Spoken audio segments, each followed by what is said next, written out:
Lua nova de 23 de dezembro de 2022, a última lua nova do ano, em um céu, em geral, harmonioso. Porém, vão surgir alguns espinhos ao longo de um período de um mês. Fique nesse vídeo para você saber quais vão ser esses espinhos.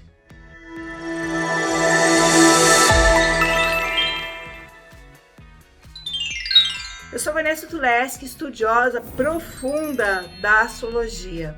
E esse vídeo é para falar a respeito da última lua nova de 2022, que ocorre na quarta-feira, 23 de dezembro, e estende seus efeitos até a próxima lua nova no dia 21 de janeiro de 2023. Este mapa de lua nova, aqui para o Brasil, está em geral harmonioso, porém ele tem um fator aqui que vai mudar um pouquinho essa história, não vai tirar a harmonia, mas vai colocar os espinhos que eu mencionei no início desse vídeo. Vamos começar primeiro com a parte suave. O que vocês acham?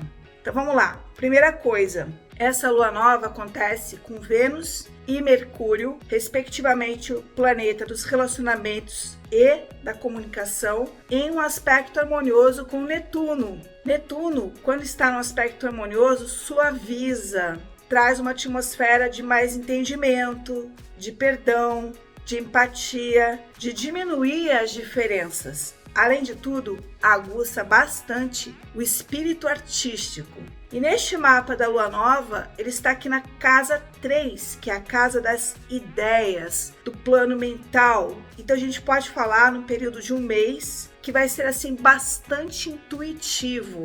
E além de tudo, a gente pode falar em palavras que são balsâmicas, que curam, que trazem insights e numa certa criatividade no plano mental. Aliás, ele está aqui na casa 3 junto com Júpiter, que também expande o plano mental. Então a gente vê aqui um mês de ideias e Júpiter já em Áries, ideias aqui para começos, ideias para dar partidas aqui em projetos, o que bem combina com uma lua nova pegando o final do ano e se estendendo para o período de um mês do ano seguinte. Bom, o que mais que a gente tem de interessante aqui nesse mapa?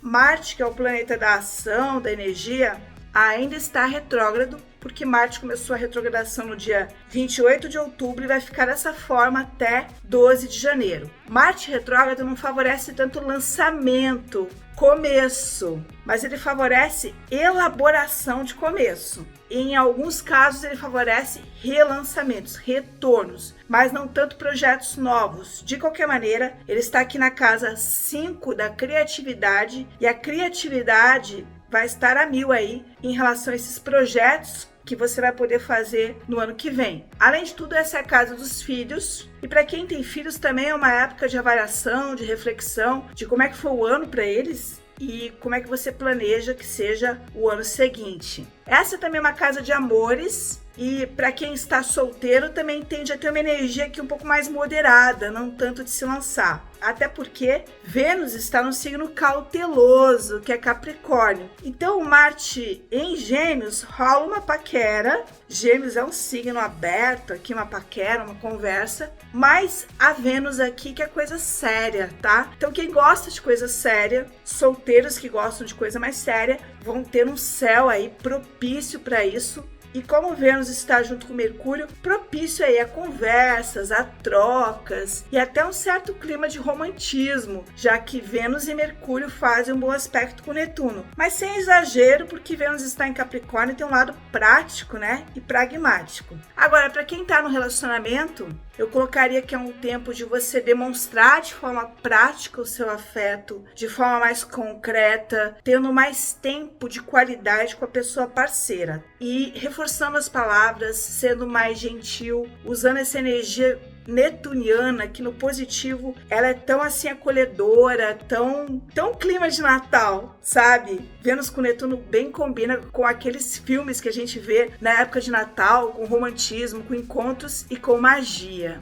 Então, olha quanta coisa legal que tem aqui nesse mapa. Saturno, por sua vez, está aqui na casa 2, casa do dinheiro, então a gente tende a calcular um pouco mais o dinheiro, até porque até essa data a gente já deve ter gasto bastante, e a partir de 23 de dezembro e até 21 de janeiro a gente vai pensar um pouquinho mais, porque também não dá para gastar, né? Então Saturno vai trazer um pouquinho dessa moderação. Urano está aqui na casa 4, no final aqui da casa 4 já. Isso traz algumas mudanças internas, alguns insights, algumas libertações como um tom aí deste mês. Agora, quais são os pontos complicados desse mapa? Porque até agora eu só dei boas notícias, né? Primeira coisa, esse é um mapa com muita ênfase na casa 12. A casa 12, gente, é a casa da internalização. Então, ela não necessariamente é negativa, mas ela fala de um período que a gente para um pouquinho para pensar, para refletir.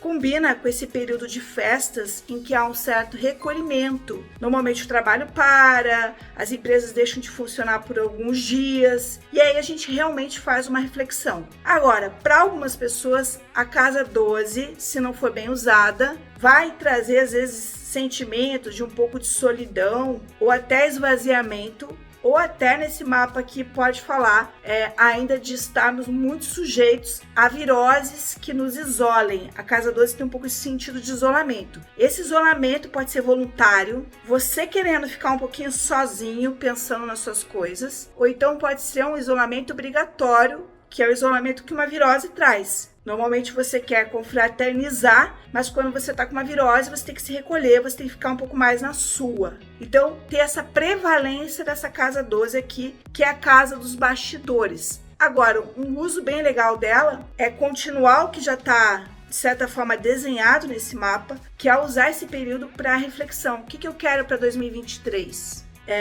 Como que eu estou avaliando o meu ano, porque cada marco de passagem de ano, seja o próprio aniversário ou o dia 1º de janeiro, ele traz essa questão de o que eu quero para o ano que vai vir. E aí, como não poderia deixar de ser, a gente tem que falar desse Plutão bem na cara desse mapa. Por que bem na cara desse mapa? Porque ele está no ascendente. Tudo que vai para o ascendente aparece. Não tem como você ignorar. E Plutão, gente, tem uma coisa bem curiosa. Ele é o planeta mais distante hoje conhecido no nosso sistema solar. Já foi rebaixado, já foi até nem considerado planeta e voltou a ser. Só que o que eu diria a respeito dele? O tamanho dele é inversamente proporcional ao poder que ele tem. É um planeta de muito poder. Só que o que acontece quando ele está aqui no ascendente, gente? Ele vai mostrar aquilo que não tá legal. Esse é o papel dele. Se tem alguma coisa oculta que não vai indo bem,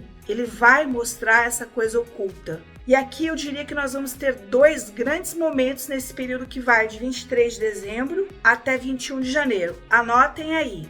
Primeiramente, de 29 de dezembro a 3 de janeiro. Por quê? Vênus vai encontrar Plutão. Então aqui a gente pode ter relações que podem complicar, situações de volta de pessoas do passado, o ex, a ex, seja no plano mental ou ainda no plano concreto. A gente pode ter para muitas famílias aqui falecimentos e também falecimentos aqui no plano coletivo, perdas mesmo de pessoas ou então perdas materiais. Eu gostaria de dar uma boa notícia, mas infelizmente esses aspectos pegam aqui a fase que vai exatamente da proximidade do ano novo e um pouquinho depois. No ano passado a gente já teve Vênus com Plutão entre os dias 25 de dezembro de 2021 e 1º de janeiro de 2022. Será que você lembra como é que foi essa fase para você? E o que estava rolando no coletivo? Se não me engano, no coletivo, a gente estava tendo chuvas fortes aqui no Brasil que geraram perdas para muitas famílias. E além de tudo,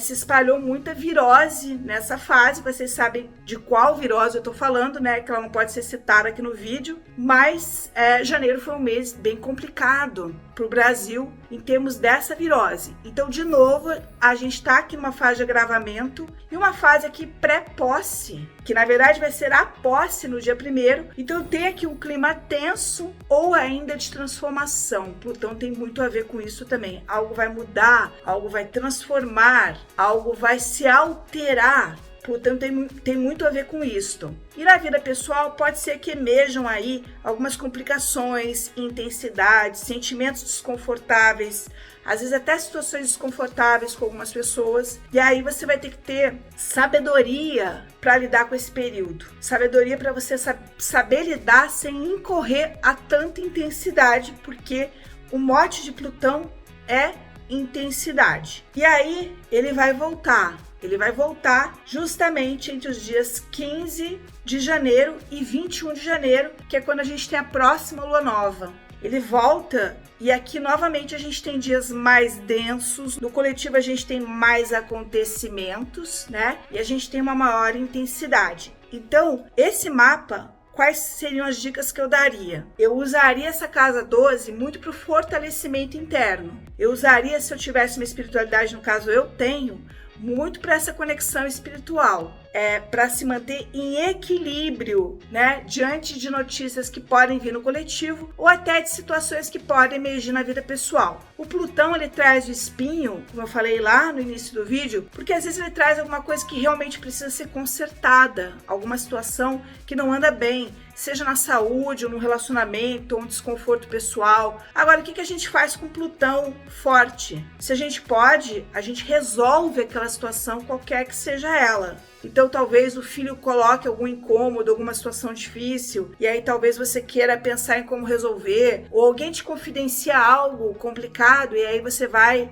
e tenta dar uma ideia para a pessoa, ou você vê que tem algum assunto na sua vida que você precisa resolver, e aí você busca ajuda, você busca mergulhar naquela questão. Talvez você vá buscar até as causas inconscientes daquela situação, as causas familiares na sua vida relacionadas àquela situação. Então os espinhos vão vir, mas o céu também está dando muito suporte. O céu tem inspiração, o céu tem uma energia de ajuda, de empatia. Se toda essa ênfase em Capricórnio for bem utilizada, pode dar maturidade. E o Plutão no ascendente também, gente, ele pode servir muito para você pensar o que é que você não quer mais na sua vida e o que você quer resolver. Processos de limpeza também são plutonianos. Sabe aquela salinha na sua casa cheia de entulho? Pega aquilo e limpa. Isso é bem plutoniano. Limpa, não só fisicamente, como encerra um capítulo na sua vida. Então, assuntos incômodos podem emergir? Sim. Mas como é que você vai lidar com eles? Eis a questão. Vão contando aqui ao longo do vídeo, ao longo do mês, o que é que vocês estão fazendo e vivendo e o que é que está rolando no coletivo também. Eu não consigo responder todos os comentários, mas são muito bem-vindos e são sempre lidos por mim, tá bom? Então, um beijo grande e feliz lua nova com todos os potenciais que ela tem.